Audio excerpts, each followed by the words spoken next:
Hello and welcome to the 60 Minutes True Crime podcast series. I'm Peter Overton. For over 40 years now, 60 Minutes has been Australia's leading current affairs television program. In that time, we've had the privilege to witness and report on humanity at its finest, but also at its most flawed. In this True Crime series, we look back at some of our most significant investigations, the criminal cases that still stand out for us today. In this episode, reporter Tara Brown recounts the chilling case of Peter Scully, an Australian paedophile who operated out of the Philippines. 60 Minutes tracked Scully for months and was on the ground when he was finally apprehended and arrested. The stomach-churning details of the case have had a profound impact on all involved. And a warning, this 60 Minutes podcast is for mature audiences and may contain strong language and adult themes. Here's Tara.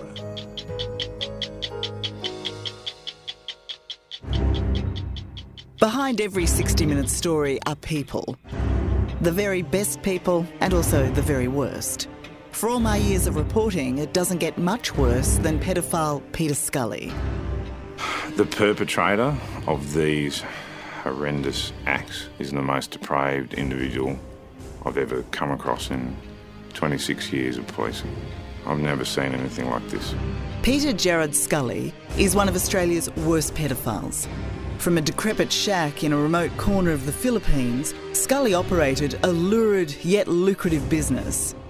Here he'd direct and star in videos of child sex abuse, which he would then market to a rapacious global syndicate of paedophiles. Scully thought he was beyond the reach of the law, but he was wrong.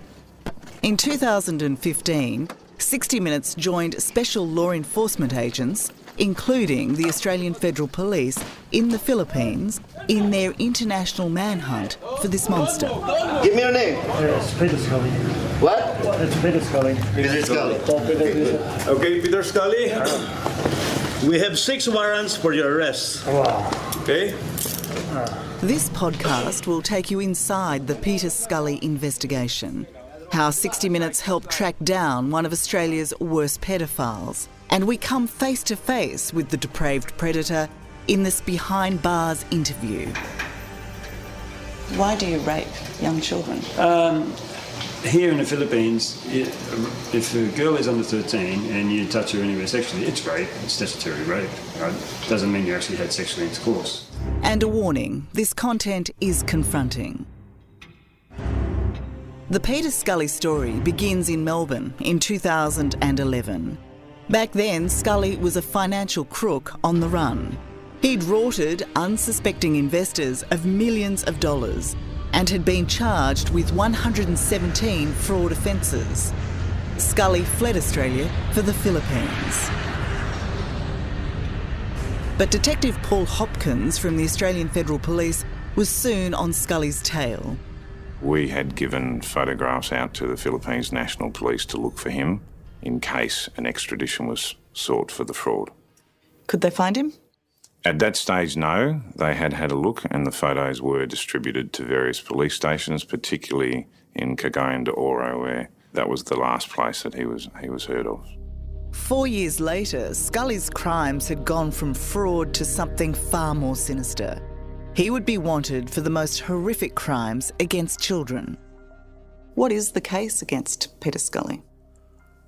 There's 2 cases in the Philippines.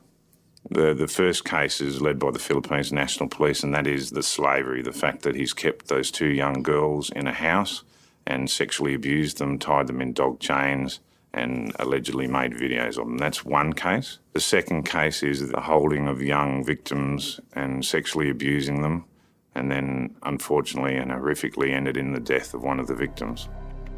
60 Minutes first met Paul Hopkins from the AFP while researching the issue of cyber sex crime and child sex trafficking.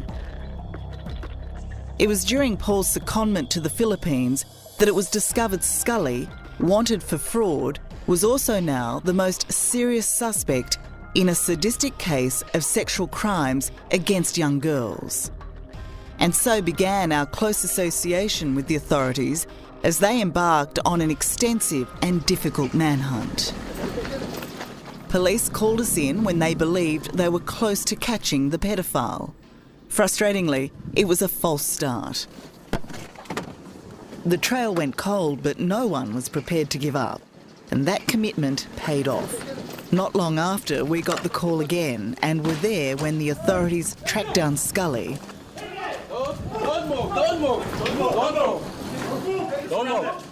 And were able to finally arrest him. You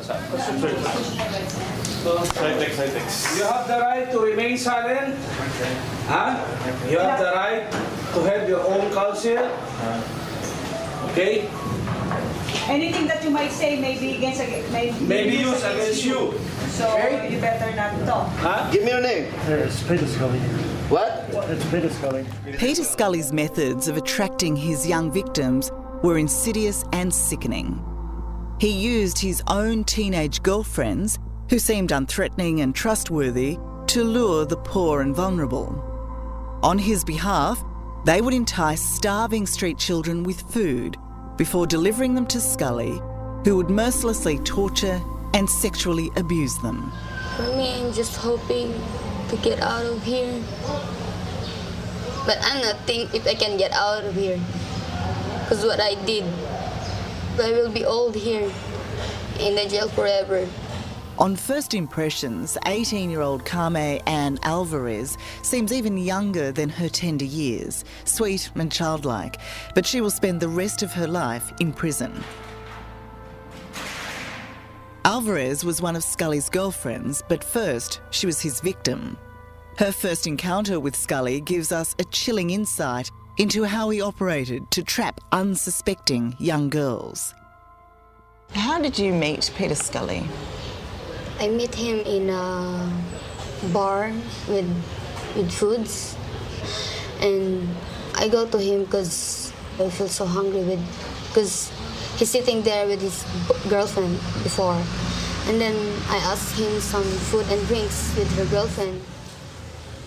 And then the girl asked me if they can bring me in their house and then taking photos. She gave me a address, and then at that next day I go to that address, and then she give me a food, she give me a drinks. After that, she said to me, take off your clothes, like that. And then that's why I take off my clothes.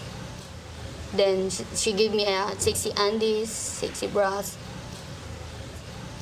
Who is this woman? What's her name? Her name is Lizelle Margallo, and that's her girlfriend before, 2 years ago. Peter Scully's girlfriend. Yeah. And then she said to me, hold this teddy bear like this and then post like that. Then I posted. I do it what she's saying because for me it's my job. For me it's my work.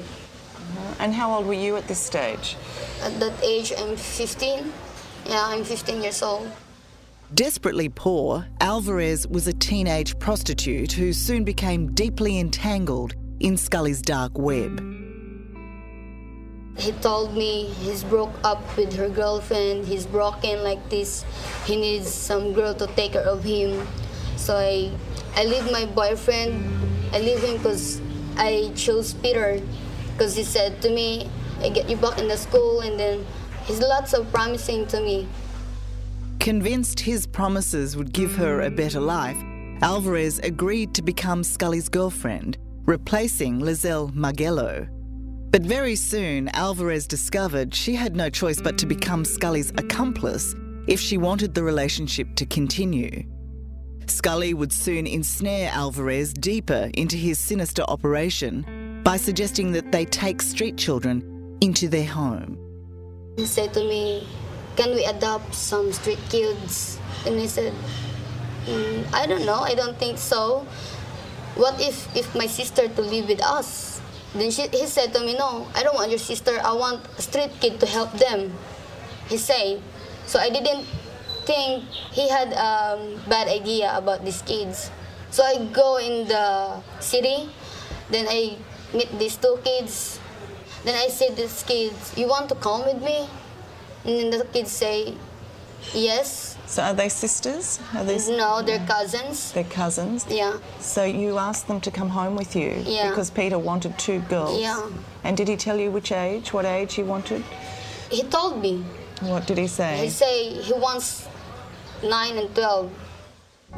The 12-year-old Alvarez lured off the streets was Rosie. With the promise of food, Rosie and her 9-year-old cousin happily followed, unaware of the horrors that awaited them. Inside a dirty room of a decrepit shack, Scully forced Rosie and her young cousin to endure a nightmare. So after eating, they were asked to be naked, and they were photographed and took a video. Rosie bravely recounted her terrifying ordeal. She told me Scully used a dog collar and chain to tie up the 2 young girls before sexually abusing them. And he filmed it all, the physical assaults and the mental torment as the girls prepared to die. What else did Peter do to you while you were in the house? To dig their graves, and while they were being photographed and videoed. And that night, Peter Scully assaulted us. After 5 monstrous days, Scully's girlfriend Alvarez found the compassion to free Rosie and her cousin. The 2 made a dangerous dash for freedom before courageously going to the police. It was incredibly difficult for this broken young woman to speak of the humiliation she experienced, but somehow, and thankfully, Rosie found the strength to expose Scully for the monster he is. Comforted by her parents during our interview, Rosie hopes for a time when her horror week with Scully no longer haunts her.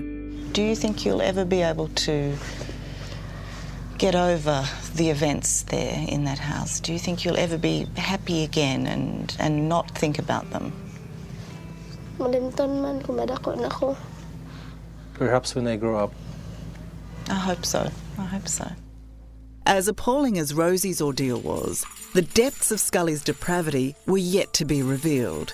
As AFP detective Paul Hopkins explains, it was the discovery of a series of films of other children suffering unfathomable cruelty which exposed Scully's most degenerate operation. A video had surfaced in Europe, and that video involved a white male and Asian females molesting children, very young children, as young as 2 and even younger. That video was called Daisy's Destruction, and there was a series of these videos. And so around the world, police and government organisations were doing what they do and searching for where this could have occurred and trying to find the victims. There were 3 main victims in the Daisy's Destruction videos: Cindy, 11, Liza, 12, and Daisy herself, who was barely 18 months old.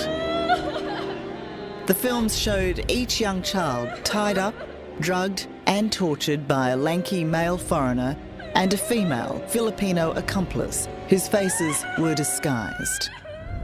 The discovery of the obscene footage kick-started an international manhunt by a multinational enforcement team. Dutch police isolated the abuse to a specific region in the Philippines, but still no one could identify the abusers. The man behind the grotesque videos made sure his face was pixelated, but what he couldn't hide was his accent, and it took another Australian to identify it. In child protection, particularly when there's horrific videos like this, I try to avoid watching them. I unfortunately, and I can't get it out of my head, looked at the videos, and sure enough, there was. I said, "I'm so sorry. It appears to be an Australian," and that's awful. It's awful. At around the same time, local Filipino police were pursuing Rosie's abuse case. They are on the hunt for an awkward, tall male foreigner residing in remote villages. Then incredibly, the local investigators had a stroke of luck. One of them remembered the images of Peter Scully, an Australian wanted for fraud, handed to them by the AFP years ago. They had no photo of Rosie's attacker, but the description was an uncanny match to Scully. Acting on a hunch and with nothing to lose, local Filipino authorities showed Rosie a photo of Peter Scully. She identified him as her attacker, and the case was finally cracked open. As part of their investigations, they showed to her the photograph of Scully that they'd been looking for a fraud, and sure enough, she said that's him. Why would the police show victims of sexual assault a photo of a man suspected of fraud? Good question. It was basically good police work. So they had the photo there of this person that they knew as Peter Scully and other aliases. And when the victims came in and Alvarez came in, because the name of the person they were saying who held them was Peter, they put two and two together and showed them the photograph. Great police work. Right, but really there are two completely coincidental episodes happening here. There's the escape of children who are being held by Scully at the same time that one of his hideous videos is circulating, and there's a separate investigation into that, and then the two come together. Correct. And they came together by just good, plain, old-fashioned police work and by everyone doing their little bit. Collaboration between the two police teams meant they finally knew who they were chasing. But one burning question remained.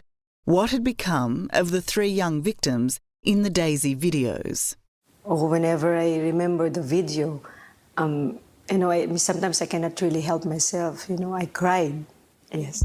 For Janet Francisco, lead investigator from the National Bureau of Investigation, this case has been the hardest of her career. Because I can, actually feel the pain that the youngest victim had suffered during the time in the videos. So as a mother, you don't like your child to suffer the same fate. In a village far from the bustle of Manila, investigators found the exact locations where the abuse captured in Scully's sordid films took place. They painstakingly compared the backgrounds seen in the abuse videos, frame by frame, with the houses they searched, until they found a match. The narrow staircase, the dirt-clad tiles, the grimy windows, all identical to those in the Daisy's destruction videos. Paul Hopkins took me through one such house of horrors. And if you were a 9-year-old girl being taken up here, you'd be terrified, wouldn't you? Absolutely. It's dim and dark and very scary, and my thinking and my suspicion is this is where they headed down that path towards the dungeon nature and the real depravity to add to the sexual abuse. So the violence, the torture. Exactly. Not long after this discovery, the task force received unexpected news. Daisy, the 18-month-old baby tortured in the horrendous film, had miraculously survived, rescued by her family soon after the video was filmed. 12-year-old Liza was also found, identified by local school children. But for Cindy, help arrived too late. In a ramshackle house under the dirty floor, investigators discovered Cindy's body. Repeatedly raped and tortured, Cindy was murdered before her body was discarded under the floorboards in a shallow grave. So there will be a DNA. There must be an identification of the remains of the victim, so that we can really validate whether or not it is really the girl we were looking before, and so there would be a DNA examination. Okay. I mean, how strongly do you believe? 100% for sure. And how old was she? She was 11 years old. Is it believed that Peter Scully and his accomplices then lived in the house? No. They immediately left this house. Lead investigator Janet Francisco warns me, nothing can prepare you for the exhumation of a child's body. And she's right. The victim was made to dig first. I didn't know that. Her own greed before she was killed. She was like strangled several times, and her arms were tied by the accused, and as well as her feet. Do we know if he filmed it? Yeah, I think so, because one of the previous live-in partner of the accused showed the video. The video of this girl's murder? Yes, yes. As police close in on Scully, the mammoth investigation comes to an end. The manhunt is finally over as the predator is finally caught. You have the right to remain silent. Huh? You have the right to have your own counsel.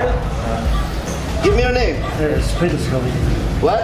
It's Peter Scully. Peter Scully. Okay, Peter Scully.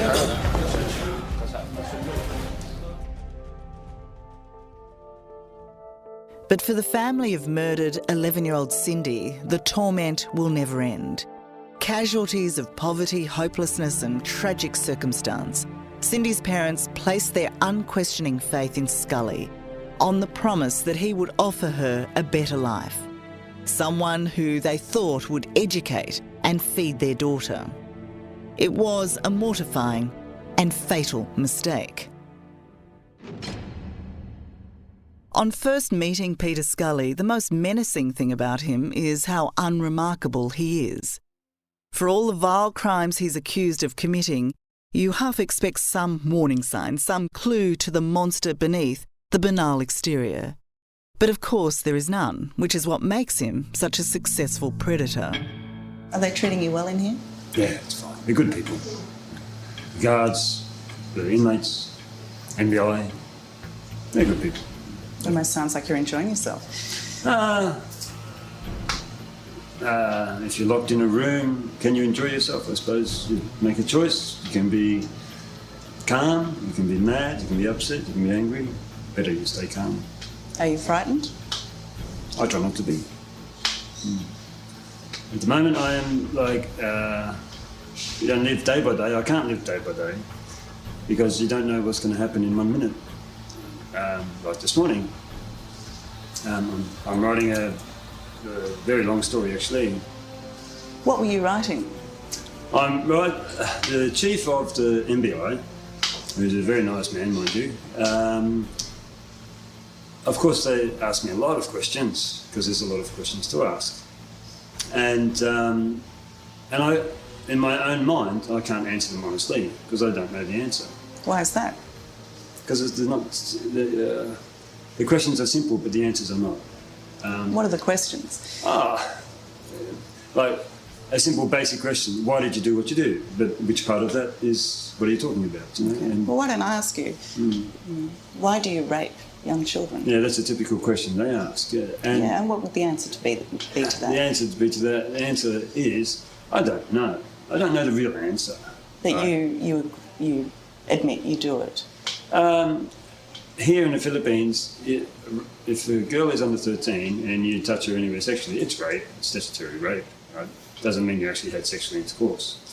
But we'll get back to the previous question of what am I writing. That is, I'm writing about every day I've been here, what has happened, what influenced me. So far I'm about 1/3 through. So let's go back to the heart of the question I was asking you. Why do you have sex with children? For that, I would like you to wait until I finish writing this so I can understand. Well, why don't we hazard a guess? No, don't hazard a guess. Is it because you're depraved? Depraved? Maybe. Maybe? Could be many reasons. What I'm looking for is the real reason why I took that road and what drove me to it. Because in Australia I wasn't like that. In the first 12 months here I wasn't like that. So what drove me that way? That's what I wanted to know, and that's what I want to tell everyone. So... and is that your priority, is it? At the moment, yeah. For the next 3 days. Is trying to understand your own behaviour. Yeah. Right. Yeah. Intriguingly, Scully submitted himself to an interview he didn't have to do. He wasn't expecting us, he could have refused. Instead, he chose to do it, but was flippant and arrogant. So you admit to murder? As I said, I'm writing an account of all my time here, and it will include everything, absolutely everything. It will not miss out on one little detail, okay? So while you have no understanding of why you do what you do, is that right? I'm getting a better understanding as I write this, a lot better. Right. Can you give us an insight into that? No, as I told the press before, I will wait until I'm totally finished. If you don't have a full insight yet, do you have any remorse for what you do? Oh, of course I have remorse. Why, of course? What do you mean, why, of course? Why, of course? Well, you think people don't have remorse? No, I'm asking you, as somebody who is a repeat offender here, who went on the run, who's only here because you've been caught, not because you turned yourself in. At what point do you actually feel sorry for what you've done? Is it at the point where you're captured? Oh, that's a good question, actually. That's a good question. Well done. That's a very good question. At what point do you feel remorse? And at what point was that? At what point was that?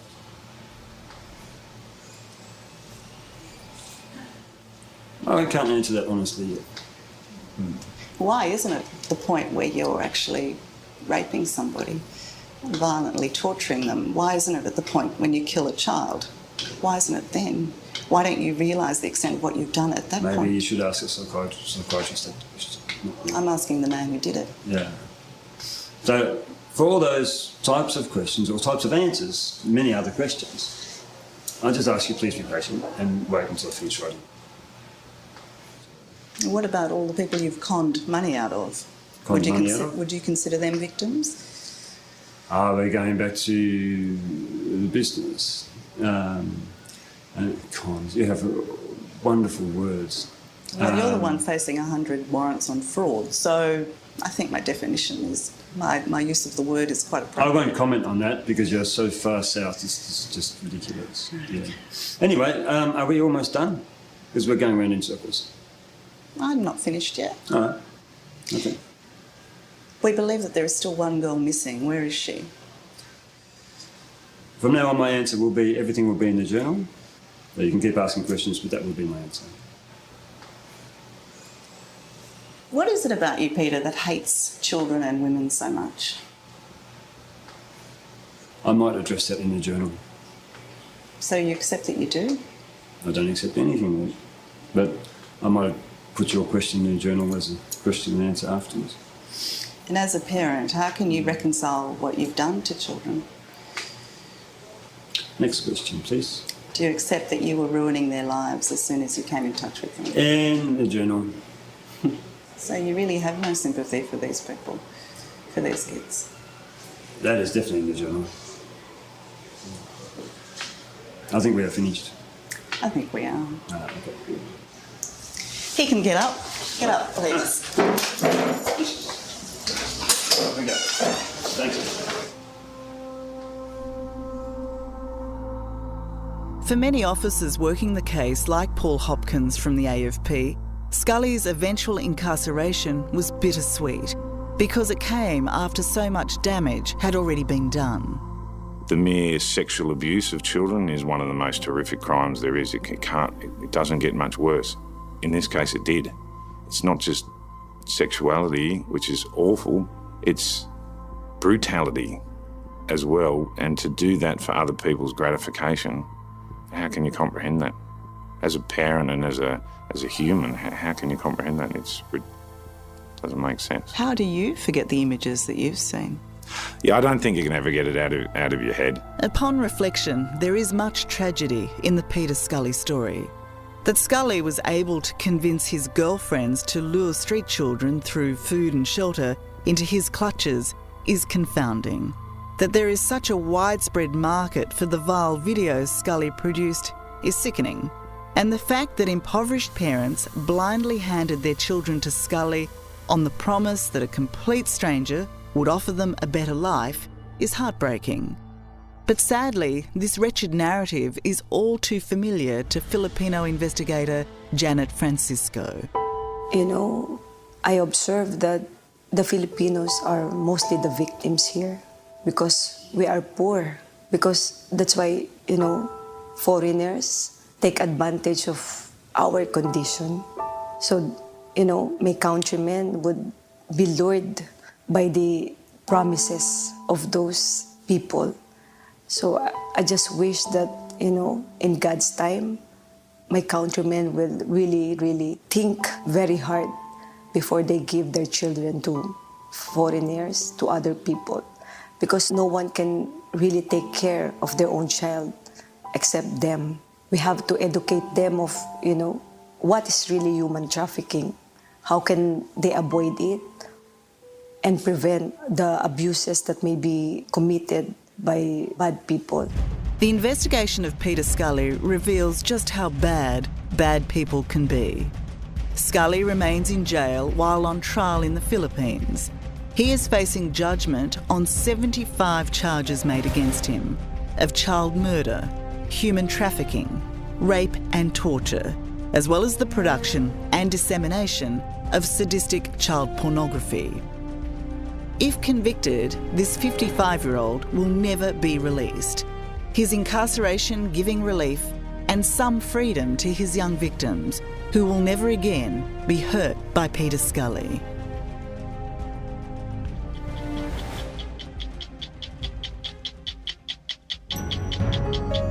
If you have any further information about this case, please let us know.